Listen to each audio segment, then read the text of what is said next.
So today, like a lot of people, I'm going to try and film the solar eclipse. Now I have titled this video and I'm pretty sure it's going to be a failed attempt at filming a solar eclipse because I don't actually know how to do it and I didn't know how to do it and I thought, oh, I can just film that.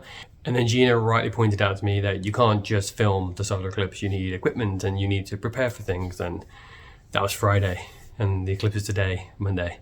So after a bit of a mad scramble, I think I can do it, but I'm just not sure. So I'm very much self-taught in the world of creating video, and that's totally fine. I enjoy it, and I've loved filming so much of Halifax. I've loved filming events, but there is a problem with being self-taught in the sense of you don't know what you don't know. And I remember Gina and I filmed the sunrise once, and it took us like 6 separate attempts to do this because we didn't factor in cloud cover, we didn't factor in the weather, we didn't factor how long it would take for the actual sunrise to happen and charging batteries and all kinds of stuff. The problem with doing that with the solar eclipse is they don't happen that often. When I heard early in the year that the solar eclipse would be visible in Nova Scotia where I am, not totality, but pretty much, I think it's like 90%, I thought I really want to film that. So first thing, I do have proper rated solar glasses to protect my eyeballs. Apparently people are selling fake ones that were NASA branded and they're not safe, which is sad. I didn't realize people would actually do that. And with that same logic, you also have to protect your camera lenses if you're filming. So you need a solar filtered lens. Now there are things you can clip over a phone lens, and there's a lot of these filters you can put your lenses into to protect them. Apparently it can black spot your lens or burn out the sensors in them. I couldn't get any of those things because I only figured out Friday night that I needed them. And obviously the eclipse today, which is Monday, so all the people that were organized have that stuff bought already, so it wasn't much available for me. I did figure out and find a way to make a makeshift version of those, which is what I'm doing, and I'm not going to show you guys how I did it purely and simply because everyone's going to tell me I'm wrong and I broke my camera.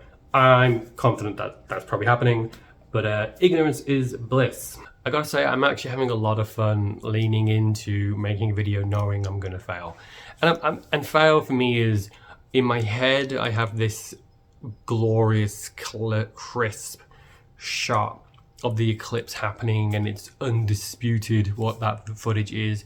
But I know in reality, I'm probably gonna have like a little circle like this with a flare around it, and maybe you see a bit of a shadow go across it and people are like, what's that? And I'm okay with that because I am massively underprepared here. And I like challenging myself and I like making videos, and I've been making videos for so long that no one's ever watched, but it was, for me, it was the fun of making them. So it's kind of freeing making something knowing that if this kind of turns out shit, it's okay, because it was the challenge of trying to do it.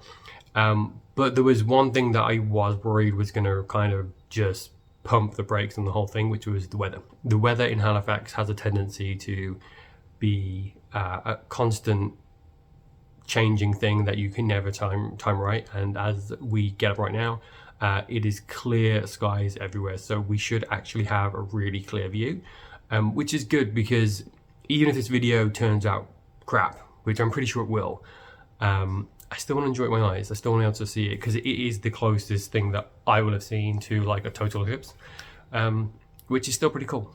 Not only am I lucky enough that we have nice clear skies this morning, but over the weekend I was able to figure out the perfect shooting location.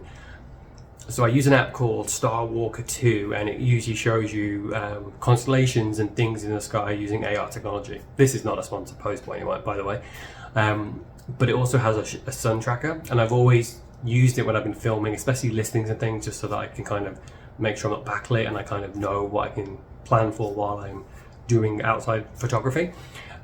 Using that app, I figured out that from my parents' balcony, the eclipse will be directly in front of them over a lake. So I should have a nice clean shot that won't be obstructed by anything.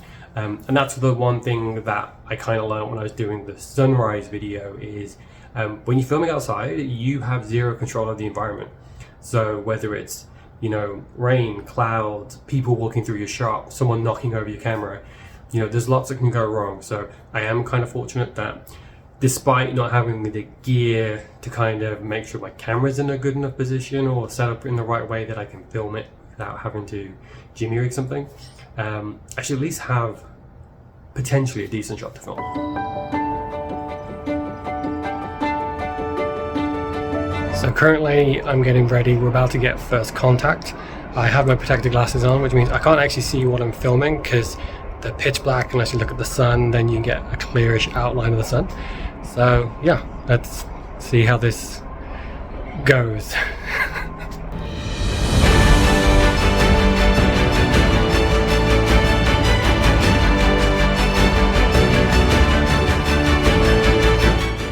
So the filming is actually going poorly. I think I can get a couple of seconds before the makeshift filter I have throws the sensor out on the zoom.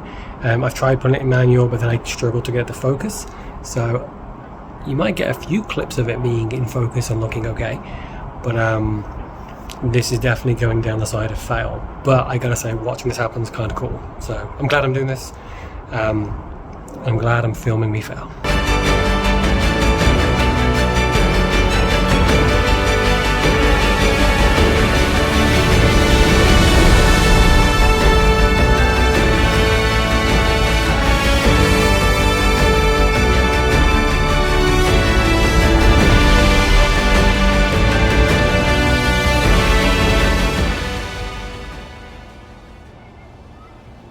Seems a little crazy to say, but it does seem a lot darker here, and I know the camera's not picking that up, but like, it's been glorious blue sky and it feels like it's literally sunset, which is obviously this moon's blocking the sun, but it's kind of weird to see that happening now. It is actually cool to see all the kids come out to watch this, because who gets to see the sun block the moon that often?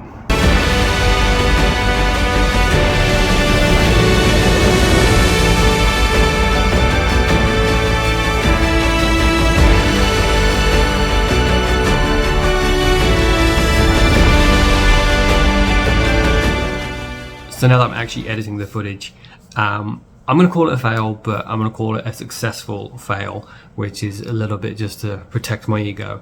But some of the eclipse footage looked actually quite decent. It was only when it got to like 94% coverage, which I think was the max it got, that the camera just couldn't focus on it and I couldn't correct it manually, so it got really squiggly.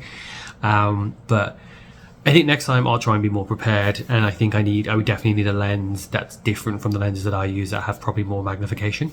And I definitely need a proper solar flare kit rather than the makeshift one I use. But the important thing is I had a lot of fun filming it, and watching the eclipse was really cool. So all in all, it was fun. It definitely failed, but it was, like I said, a successful fail. I don't know how many people made it to the end of this video. I appreciate if you made it all the way. But thank you for watching, and don't forget to like, comment, subscribe, and I'll see you next week.